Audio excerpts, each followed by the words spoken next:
Mga nanay, tignan nyo to, ang pinakamakulay at pinakreamy na cathedral window. At hindi lang yan mas pinasarap pa gamit ang Marie Milk at syempre ang Tita Ellie Nata de Coco. Kaya pasok na pasok to ngayong parating ang Pasko. Simple lang to gawin, kaya naman umpisahan na natin. Sa isang saucepan, maglalagay tayo ng 600 ml ng tubig. Then susundan natin ng 2 kutsara ng unflavored gulaman. Maglalagay din tayo ng half cup ng white sugar. Then haluin natin para matunaw yung gulaman na nilagay natin. At syempre, ano ba yung magpapasarap at magpapakreamy? Gagamit tayo ng Marie Evaporada 2 piraso at Marie Condensada para mas talagang creamy ang timpla. Pagsabayin lang natin na ilagay yung ating Marie Evaporada dito sa saucepan na ating pinaghahaluan. At dito nga pala, habang nilalagay ko tong ating Evaporada, ay hindi pa nakabukas yung ating pinaglulutuan. Next naman natin, gagamit naman tayo ng Marie Condensada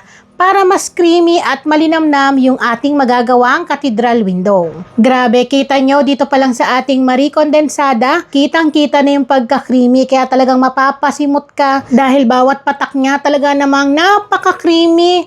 Kahit sa salad, pwede mo tong gamitin. At dito nga, pagkatapos natin mailagay yung ating Marie Evaporada at Marie Condensada, hahaluin muna natin to, then pwede na natin buksan yung ating kalan at continuous lang ang paghalo hanggang sa kumulo itong ating creamy mixture. At kapag okay na, pwede na natin tong patayin ng ating pinaglulutuan, then set aside.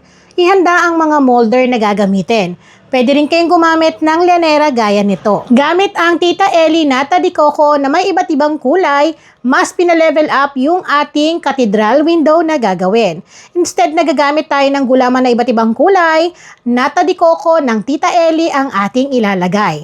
Para naman talagang siksik at talaga namang may kunat texture na talagang mapapaulit ka sa sarap. At dito nga, gamit ng malinis na salaan, tatanggalin natin yung syrup dahil hindi natin yan gagamitin. Pagkatapos natin masala, ilipat sa isang malinis na lagayan at pagsasama-samahin natin yan. So nakita nyo, mas makulay, mas maganda ang cathedral window na ating magagawa. Then mix lang natin ang maigi. At dito nga, optional, maglalagay din tayo ng sago, pero kung ayaw nyo ay pwede naman kahit wala nito. Then kapag okay na, pwede na tayo maglagay sa ating mga llanera. So dito, gagandahan nyo lang yung pag-a-arrange ninyo ng paglalagay para naman kapag in-unmold nyo na ay may kita nyo talaga yung ganda ng iba't ibang kulay ng ating nata na nilagay. Then sundan na natin ang ating creamy mixture na niluto kanina. Lagyan lamang hanggang sa mapuno yung ating llanera, or pwede kayong gumamit ng mga molder na nais ninyo kung ano available sa inyong kusina. At dito nga, pagkatapos natin malagyan, hayaan muna natin ng mga 1 oras bago natin balikan. At eto na nga po mga nanay, makalipas ang 1 oras na ating paghihintay, ay pwede na natin tong ilipat sa ating mga tub na napipiling paglagyan. At pwede na natin tong pangregalo, pangnegosyo,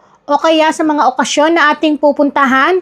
I'm sure na magugustuhan ng ating mga kakilala, kaibigan, pamilya, at ng ating mga customer. Kasi hindi lang basta-basta cathedral window ang inyong ibebenta dahil mas pinalevel up gamit ang Tita Ellie Nata de Coco at Marie Milk, kaya naman mapapaulit ka sa sarap. At dito nga mga nanay, isang dagdag idea, pwede pa kayo maglagay ng iba't ibang kulay na Nata de Coco gamit ang Tita Ellie para naman talagang kaakit-akit sa mata ng ating mga bisita at ng ating mga customer. Patok na patok to ngayong holiday season dahil talaga namang subok ang masarap, creamy, makulay, at syempre gamit ang Tita Ellie Nata de Coco at Marie Milk, ang simpleng cathedral window na ating nakasanayan ay pwedeng-pwede palang i-level up gamit ang Tita Ellie Nata de Coco at Marie Milk. So ayan mga nanay, subukan nyo na at I'm sure na magugustuhan ng pamilya nyo.